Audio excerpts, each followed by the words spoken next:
पिछले साल ही हमने सुना था कुदरत का निजाम।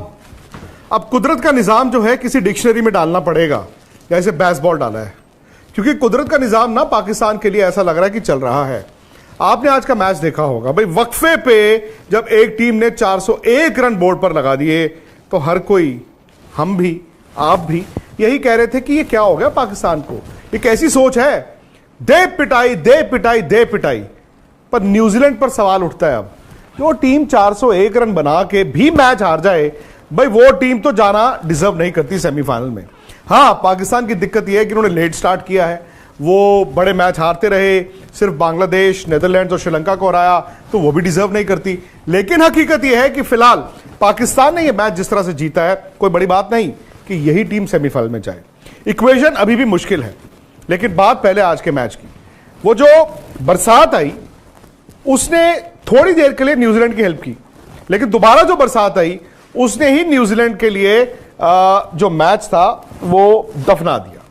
भाई आप 402 चेज कर रहे थे, अब्दुल्ला शफीक आउट हो गए थे, लेकिन फखर जमान ने जिस तरह बैटिंग करनी शुरू की, और फखर जमान की बैटिंग आपको 90s की बैटिंग की तरह दिखी होगी, जैसे सईद अनवर खेलते थे। मुझे तो फखर जमान को खेलते देख ऐसा लग रहा था कि सईद अनवर ही बैटिंग कर रहे हैं, सईद अनवर ही बैटिंग कर रहे हैं। बाबर थोड़ा स्लो थे टू बिगिन विद, लेकिन एक इंटेलिजेंट नॉक थी वो, कप्तान की जिम्मेदारी वाली पारी थी। वो जानते थे कि अगर फखर जमान छक्के मार रहा है तो मुझे छक्के मार के कुछ नहीं मिलना है, मुझे सिर्फ स्ट्राइक रोटेट करनी है, भले ही मैं 4 गेंदें एक्स्ट्रा खेल लूं, क्योंकि शायद वो कॉन्फिडेंस उनको था कि फखर खेलते जाएंगे। लेकिन मेरा यह मानना था कि अगर पाकिस्तान की एक विकेट गिर जाती तो शायद वो दबाव आता, क्योंकि अक्सर होता क्या है ना, जब आप 402 रन चेज कर रहे हैं लगता है कि यार हम बना देंगे, और ब्रीफ एक पीरियड आता है जहां पे लगता है कि टीमें जो हैं चेज कर देंगी, बट फिर एक विकेट गिरती है, फिर 2 गिरती हैं, और फिर एंड में जाके रिजल्ट आपकी फेवर में नहीं जाता। इसीलिए जो बरसात हुई, जो पहले 1 घंटे की बरसात हुई, फिर टारगेट रिवाइज हुआ, 41 ओवर में 342 बनाने हैं, वहां पर पाकिस्तान का नुकसान था। ओवर 9 निकल गए, लेकिन एक हाई स्कोरिंग गेम में रन सिर्फ 60 कम हुए, लेकिन उनको फायदा हुआ वो जो 1 घंटे का ब्रेक हुआ, क्योंकि न्यूजीलैंड को उससे कोई फायदा नहीं हुआ, और फखर जमान और बाबर को सिर्फ आके दोबारा से 8-10 गेंदों में अपने आप को अप्लाई करना था। बट वो एक बात समझ गए थे कि ये मैच 41 ओवर नहीं जाएगा।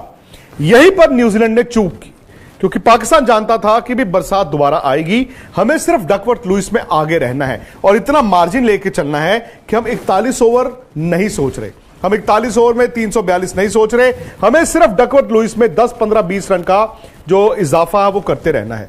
यहां पर न्यूजीलैंड के कप्तान केन विलियमसन ने मूर्खता की, सबसे बड़ी बेवकूफी की। वो जानते हैं बरसात ऐसा नहीं है कि अचानक से गिरती है, और कवर्स भी ऐसे नहीं है कि अचानक से प्रकट हो जाते हैं।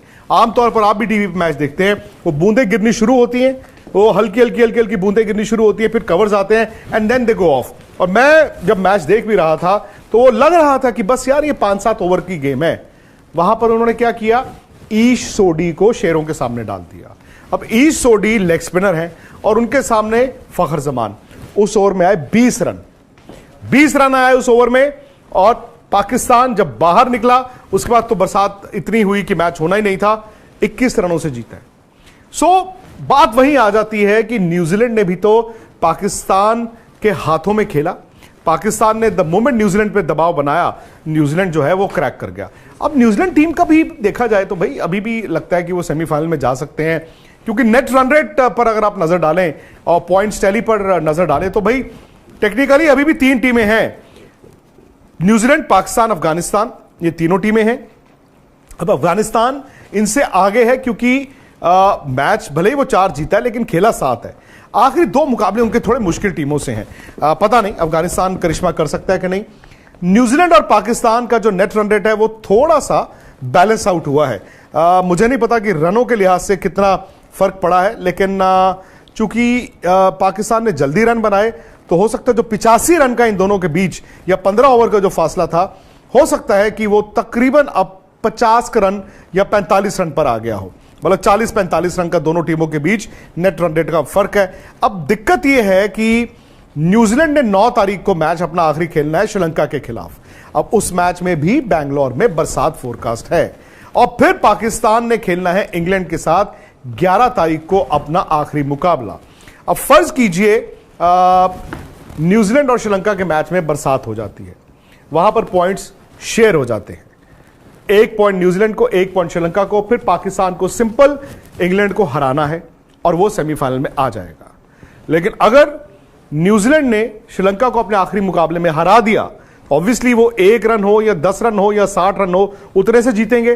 फिर पाकिस्तान पर दबाव यह होगा कि वो अपने आखिरी मैच 11 तारीख को इंग्लैंड को हराए और उसी फासले से हराए, उसी डिफरेंस से हराए, जो इंपॉसिबल नहीं है, क्योंकि इस टीम के साथ हर कुछ इंपॉसिबल लग रहा था। 2017 चैंपियंस ट्रॉफी उठाएं आप, 1992 वर्ल्ड कप उठाएं आप, जब लगता है ना कि ये टीम गिर चुकी है, उसी वक्त ये खड़े होने की कोशिश करते हैं।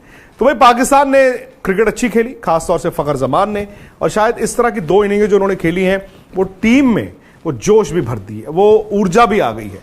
बॉलिंग उनकी अभी भी जो है वो मतलब बहुत माठी है, बहुत कमजोर है। आज जो पिटाइयां हुई हैं, भले वो हारिस राउफ की हों, शाहीन अफरीदी की हों, किसी की भी हों, लेकिन फखर जमान ने आके उनकी बैटिंग को वो 4 चांद लगा दिए हैं। कभी कभी क्या होता है ना, जब आप मैच जीतते हैं बड़ा, तो बॉलिंग भी सुधर जाती है। तो ये एक तरह से अभी भी मुझे लगता है कि वो कुदरत का निजाम की जो बात कर रहे थे, इंडिया वर्सेस पाकिस्तान सेमीफाइनल हो सकता है। पहले मैच के बाद लगा ये पाकिस्तान तो दूर दूर तक नहीं है, लेकिन अब अगर इंडिया कल साउथ अफ्रीका को हरा दे और पाकिस्तान चौथी टीम बन के आ जाए, तो फिर कोलकाता में 16 तारीख को ये दोनों टीमें आमने सामने हो सकती हैं। अब